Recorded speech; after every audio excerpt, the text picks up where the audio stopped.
دلوقتي في مفاجأة. فيليب العزيز زوجي عمل لنا محشي على الطريقة الصربية. هي مختلفة تماما عن الطريقة المصرية وعن الطريقة العربية عموما. فهنجرب وربنا يستر وهقول رأيي بصراحة. ماشي. هقول رأيي بصراحة، معلش. عمل حلة ما شاء الله. ايه الأحمر ده؟ طماطم. بجد والله؟ شوية استنى طماطم. لازم اوريكم شكل الحلة يعني.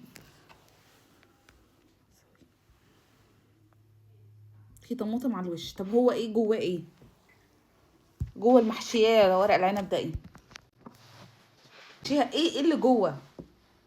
رز، لحمة، لحمة بصل، شبت.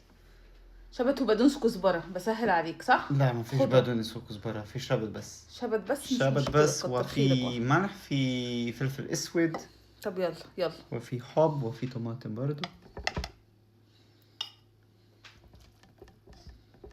وكل ده وراينا بنجرينا. خلاص كفاية كفاية مش كفاية. عايزة أكتر؟ لا ادوق، لو حلو هاخد واحدة تاني، اكتر. واحدة تاني. يلا انت حامل، يلا.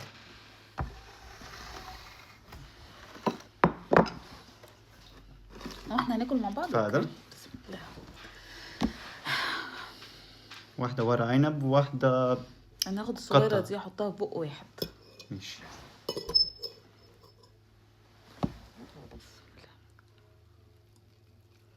خلي بالك ده سخن.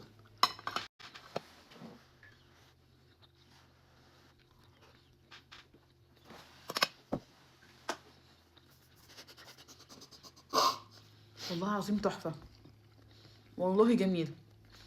انت عملته لوحدك؟ حد ساعدك؟ ماما ساعدتك؟ لا، عاملين بعضين.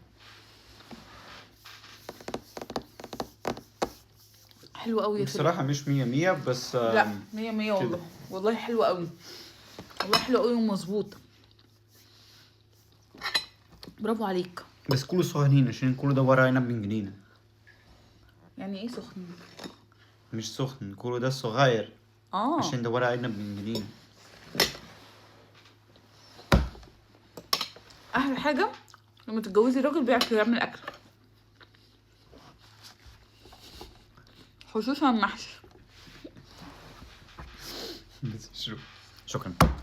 اديله 10 من 10 ونجمه.